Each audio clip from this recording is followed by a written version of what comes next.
Louvado seja nosso Senhor Jesus Cristo.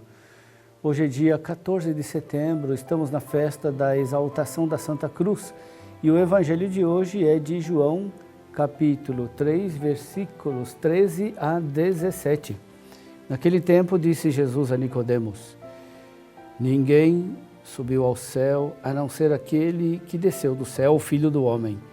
Do mesmo modo como Moisés levantou a serpente no deserto, assim é necessário que o Filho do Homem seja levantado para que todos os que nele crerem tenham a vida eterna. Pois Deus amou tanto o mundo que deu o seu Filho unigênito para que não morra todo o que nele crer, mas tenha a vida eterna. De fato, Deus não enviou seu Filho ao mundo para condenar o mundo, mas para que o mundo seja salvo por ele. Meu irmão, minha irmã, a festa da exaltação da Santa Cruz nos coloca diante da razão da nossa alegria. Deus amou tanto o mundo que entregou seu Filho unigênito para que não morra todo o que nele crer, mas tenha a vida eterna. Deus nos ama. Esse é o dogma central da nossa fé, é a alma de toda a Bíblia, é a afirmação mais importante da Sagrada Escritura. A frase tem um sujeito, um objeto e um verbo que contém o mistério mais vasto, profundo, que podemos conhecer e receber. Deus e nós. E entre Deus e nós há o amor. Não é um amor genérico, é um amor que entregou o Filho unigênito ao mundo, ou seja, a nós. Como Jesus fala desse amor que se entrega? Do mesmo modo como Moisés levantou a serpente no deserto, assim é necessário que o Filho do Homem seja levantado. É preciso reler o livro dos Números, capítulo 21, versículos 4 a 9.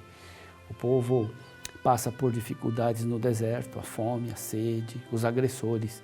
Ao mesmo tempo recebe de Deus proteção contra os inimigos, a água que brota da rocha e o maná que desce do céu. A cada adversidade enfrentada no deserto, Deus manifesta com sinais maravilhosos o seu amor pelo povo.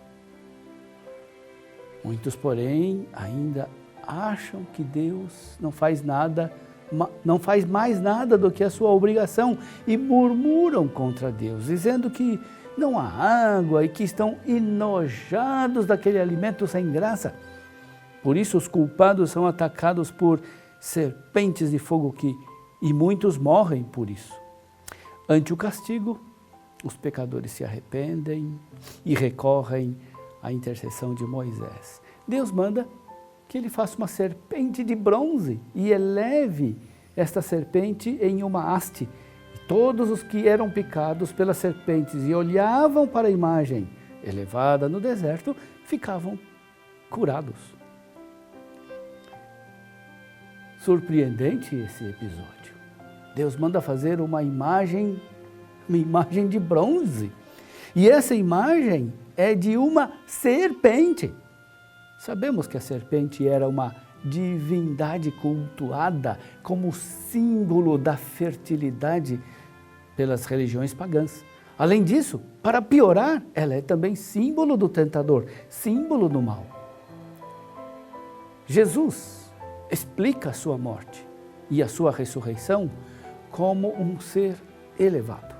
Assim como a serpente de bronze foi elevada, ele também será elevado. Olhando para Jesus, somos salvos. Olhando para o amor feito carne, olhando para Jesus, que se entrega na cruz para ressuscitar, temos a salvação dos pecados. Portanto, Jesus explica que com a sua morte e ressurreição, ele cumpre o que foi prefigurado por Moisés no deserto. O que salvou o povo no deserto, portanto, não foi a serpente. tampouco foi o mal. Quem nos salvou é Jesus. Já no deserto, Jesus salvou os pecadores. Olhando para a serpente, eles estavam olhando, mesmo sem o saber, para Jesus. Eles não estavam olhando para um ídolo, nem para o símbolo do mal, mas para Jesus, mesmo que não soubessem disso. E por quê? Porque Deus mandou que a imagem fosse de uma serpente. De novo, a palavra de Jesus nos explica o porquê disso. Jesus é a verdadeira serpente elevada no deserto. Ele é prefigurado na imagem da serpente, porque na cruz ele foi feito pecado pela nossa salvação. Na segunda carta de São Paulo aos Coríntios, nós temos exatamente esta passagem. Aquele que não conheceu o pecado, o fez pecado por nós, para que nele fôssemos feitos justiça de Deus. Deus o fez pecado por nós. O perdão do meu pecado não é uma ação burocrática de Deus. Para que eu pudesse ser salvo, Deus fez recair sobre o seu Filho dileto todo o peso do pecado do mundo, e ele foi esmagado por este peso.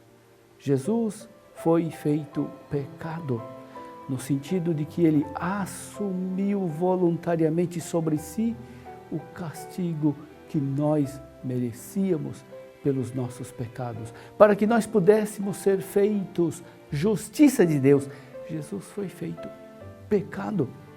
Normalmente a serpente serve de símbolo do mal, representando o próprio Satanás. Na cruz, embora não pudesse ser acusado de pecado algum, Jesus é feito pecado por nós. Jesus é a serpente levantada no deserto, no sentido de que, para que eu pudesse ser perdoado, ele foi feito pecado por mim. Ele não foi feito pecado em si mesmo, ele foi feito pecado por nós, para que nós fôssemos nele feitos justiça de Deus. Qual é a sua reação diante de tão grande amor? O mundo de hoje faz com que seja difícil acreditar no amor. São tão numerosas as traições, são infinitas as decepções, são terríveis as violências provocadas e sofridas. Quando sofremos a violência e a traição, somos feridos e começamos a ter medo de amar e de ser amados, porque não queremos mais ser enganados e feridos.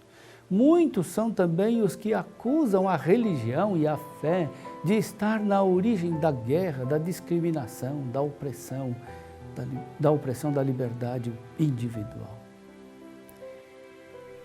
Desse modo vai engrossando sempre mais o número daquelas pessoas que não acreditam mais em Deus. Porque não acreditam mais no amor de Deus. Não acreditam que o amor dos cristãos seja verdadeiro, de que o amor de Deus seja realidade. Dessa forma, estamos entrando em uma nova era do gelo. Sem acreditar que Deus nos ama, o mundo está destinado a se dissolver na escuridão e no frio cósmico. Se não há amor, estamos só nadando para o gelo escuro do fim cósmico. Nietzsche soube como ninguém exprimir o surgimento de uma nova era do gelo. Ele escreveu: a compaixão contraria inteiramente a lei da evolução, que é a lei da seleção natural. A compaixão preserva tudo que está maduro para perecer. Luta em prol dos desterrados e condenados da vida. O homem perde poder quando se compadece. Nada é mais insalubre em nossa insalubre modernidade que a compaixão cristã. Veja o que ele escreveu. Isto é entrar na era do gelo. para enfrentar esse veneno tão bem descrito por Nietzsche, só há um antídoto. Deus nos ama e nós cremos no amor. Hoje nós somos colocados diante da serpente elevada no deserto. Estamos diante de Jesus elevado na cruz, entre o céu e a terra, com os braços abertos. Estamos diante do amor que se derrama do seu lado perfurado. Esse é um momento decisivo. Quem não crê nele não é condenado, mas quem nele crê não é condenado, mas quem não crê já está condenado, porque não acreditou no nome do Filho unigênito.